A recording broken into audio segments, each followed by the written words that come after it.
Dahulunya, jika perantau dari Kuala Lumpur yang ingin pulang ke kampung halaman di Kelantan perlu melalui jarak perjalanan yang mengambil masa selama 8 jam melalui jalan darat untuk tiba di destinasi.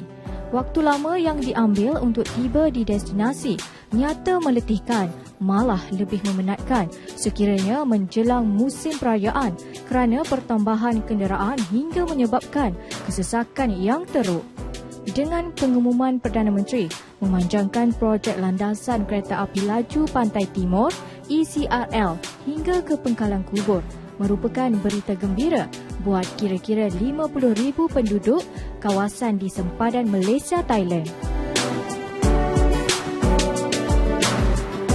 Jarak perjalanan dan masa yang singkat dari Kuala Lumpur ke Kelantan memberi impak positif bagi penduduk Kelantan, malah mereka begitu teruja dengan projek yang bakal dilaksanakan tidak lama lagi. Pada asalnya, landasan projek ikon di Kelantan itu hanya berakhir di Wakaf Baru. Namun selepas penduduk merayu, pihak yang berkenaan mengkaji semula projek tersebut dengan memanjangkannya hingga ke Pengkalan Kubur. Amat nyata keperluan rakyat yang mahukan perkhidmatan pengangkutan termoden itu hingga ke kawasan mereka mendapat maklum balas positif daripada Perdana Menteri.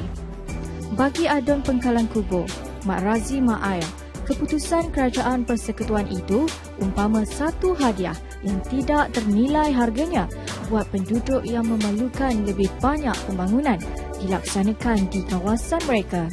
Dan insya-Allah saya rasa 6 tahun lagi apabila siap laluan rel Pantai Timur ini, Pengkalan Kubur akan berkembang dengan pesat. Nak cara lagu orang ramai marilah. Kalau tu boleh alik saya ni. Sepatutnya lagi maju lagi. Lagi maju ke bagus kita kata dah. Patut kalau Perdana Menteri nak buat sungguh tu, saya sukalah kalau betul dia nak buat tu. Lebih ada setuju lagi. Ya, kalau tak ada kita pun anak cucu ada lagi. Mana kemudahan tu apa? Untuk rakyat ramai Kelantan ni maju. Kelantan ni lagu mana nak buat sekarang ni berhubung dengan Datuk Najib ni, kerja Kelantan dah maju sikit. Jadi anak-anak muda tak perlu lagi jauh-jauh. Lagipun kalau nak pergi pun boleh cepatlah. Balik. 4 jam perjalanan ke KL tu maknanya boleh pergi balik, tak kena tinggal kampung lama lah.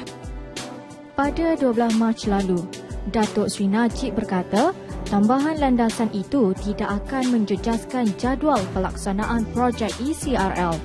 Selain Pengkalan Kubur, projek yang akan bermula pertengahan tahun ini merintasi Tok Bali, Jelawat sebelum ke Kota Baru dan Wakaf Baru. Pertambahan landasan ECRL sepanjang 16 km itu bakal menjadi pemangkin kepada kemajuan Pengkalan Kubur dan kawasan sekitarnya. Impaknya bukan sahaja kepada penduduk setempat, malah peniaga di kawasan zon bebas cukai Pengkalan Kubur. Sebagai pintu masuk kedua, projek ECRL akan membuka lebih banyak peluang pelaburan yang akan memberikan banyak manfaat kepada penduduk setempat. Ianya memberi kelebihanlah ataupun sumber ekonomi kepada penduduk sekitar Pengkalan Kubur. Dan saya berharaplah agar projek ini berjalan dengan lancar. Ini menunjukkan bahawa PN amat menyayangi sekali kawasan Pengkalan Kubur.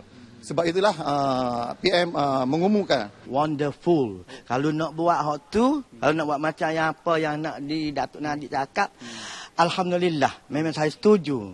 Sebab apa yang terjadi selepas kereta api yang dibina, banyaklah. Banyak kegiatan yang boleh menyumbangkan kepada penduduk kawasan Tumpak ni dan sekitar Kota Baru lah. Mampu sukalah suasana kan. Jadi apa terima kasih lah. Terima kasih saya pada PM sebab atas rancangannya dia lah untuk buat stesen kereta api laju. ECRL membabitkan landasan sejauh 660 km dari Gombak Selangor ke Pantai Timur itu bernilai RM55 bilion dan dijangka menjadi realiti dalam masa 5 tahun lagi. Laporan Nur Syaziza Syahril dan juru kamera Salim Zabani untuk Selamat Pagi Malaysia.